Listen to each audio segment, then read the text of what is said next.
ناظرین کو آداب اور سلام۔ ایک خیال آیا کیوں نہ پیلی بھیت کی خوبصورت جامع مسجد کو کسی پرانی تاریخ کی کتاب میں تلاش کیا جائے تو سید الطاف علی بریلوی کی سن 1934 میں طبع حیات حافظ پر نظر پڑی۔ سید الطاف علی نے بہت تفصیل میں جو کہ حیات حافظ رحمت خاں حاکم روہیل کھنڈ کی سوانح حیات ہے، بہت تفصیل میں جامع مسجد کی بنا کا ذکر کیا ہے۔ نہ صرف ذکر کیا ہے، اس سے آگے پیچھے کے بھی تمام پہلو بیان کیے ہیں۔ تو چلیں سیدھے حیات حافظ پر پہنچتے ہیں، اور یہاں پر سید الطاف علی لکھتے ہیں، حافظ الملک نے سن 1767 میں اپنے محکمہ تعمیرات کے خاص کارپردازوں کو جمع کیا اور جامع مسجد دہلی کے نقشے کے مطابق ایک عالی شان مسجد بنانے کا حکم دیا۔ جگہ کا سوال بہت پیچیدہ تھا۔ حافظ الملک کی خواہش تھی کہ دیوان خاص، عام اور محل سرائے کے قریب کوئی مقام ہو، لیکن یہاں محل سرائے سے شمال ایک ساگر تال نامی بہت بڑے اور نہایت گہرے تالاب کے علاوہ کوئی دوسرا میدان نہ تھا۔ حافظ الملک نے اس تالاب ہی کو پاٹ کر مسجد بنانے کی خواہش ظاہر کی۔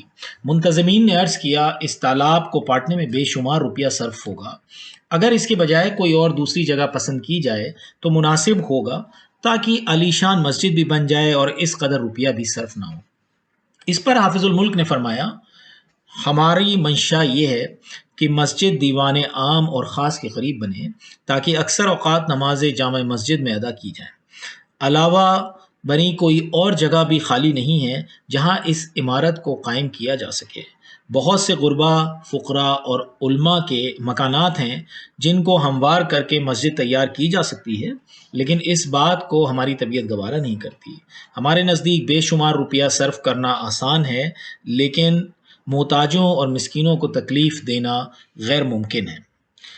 معتمین نے عرض کیا، اگر ان مکانوں کے عوض ان کے مالکوں کو دوسرے مکان سرکار سے تیار کرا دیے جائیں تو اس میں اس قدر روپیہ صرف نہ ہوگا جس قدر اتنے بڑے تالاب کو پاٹنے میں صرف ہو۔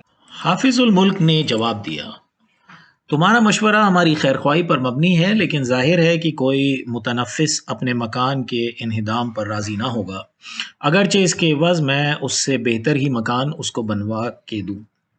کارپردازوں نے عرض کیا کہ ان غربا کو ہم راضی کر لیں گے۔ ارشاد ہوا کہ یہ لوگ کمزور ہیں، زبردستی کے خوف سے خواہ مخواہ راضی ہو جائیں گے، اور ان سے اس طرح مجبورانہ رضامندی ہم کو ہرگز منظور نہیں ہے۔ یہ امر عدالت و انصاف سے قطعی بعید ہے۔ اس آخری جواب کے بعد مزید عرض و معروض کی بالکل گنجائش باقی نہ رہی۔ سب لوگ خاموش ہو گئے اور حکم کے موافق اس عظیم الشان تالاب کو پاٹنے کی تعجیل تمام عمل میں لانے لگے۔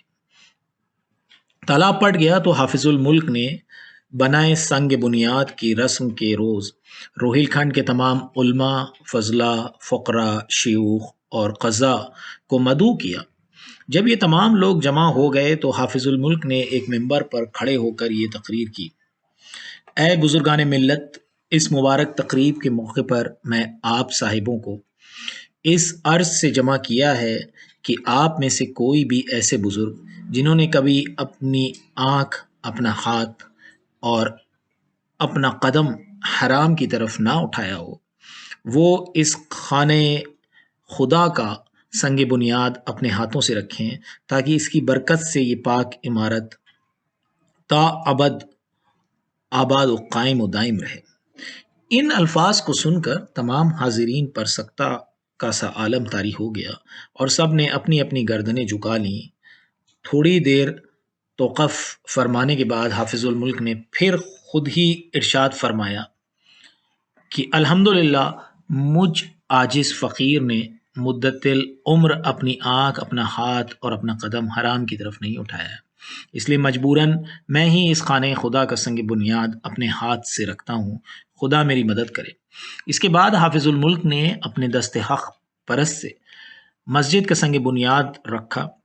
اس روز سے تعمیر کا کام جاری ہو گیا اور ایک مدت کے بعد جامع مسجد دہلی کے نمونے کی ایک بہت خوبصورت اور وسیع و عظیم الشان مسجد، جس میں باکثرت حجرے، دالان، لمبا چوڑا حوض، ایک بڑا گہرا کنواں اور بہت سے سقائے اور غسل خانے وغیرہ شامل ہیں بن کر تیار ہو گئے۔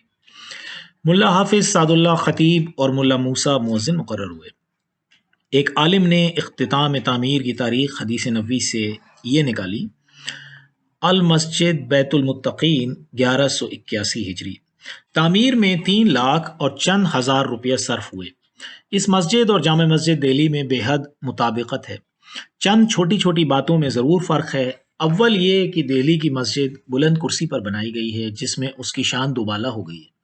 پیلی بھیت کی مسجد نشیبی جگہ سے واقع ہونے کی باعث نیچی کرسی پر بنائی گئی ہے۔ دوسری یہ کہ دہلی کی مسجد سنگ سرخ و سفید سے نہایت استحکام کے ساتھ اور کامل وسعت سے فراخی کے ساتھ بنی ہے اور اس کے دروازے بھی زیادہ بلند ہیں۔ پیلی بھیت کی مسجد چھوٹی اینٹ اور گش سے نسبتاً کم وسعت اور مقابلاً نیچے دروازے کے ساتھ تعمیر ہوئی ہے۔ تیسرے یہ کہ دہلی کی مسجد کا دالان بمقابلے صحن بلند ہے اور اگلی محراب بہت بڑی ہے۔ پیلی بھیت کی مسجد کا دالان اس کے صحن کے قریب قریب ہموار ہے اور سامنے کی محراب مختصر ہے۔ چوتھے یہ کہ جامع مسجد دہلی کے چاروں طرف ایک طویل بازار واقع ہے۔ جامع مسجد پیلی بھیت کے چاروں طرف بازار نہیں ہے۔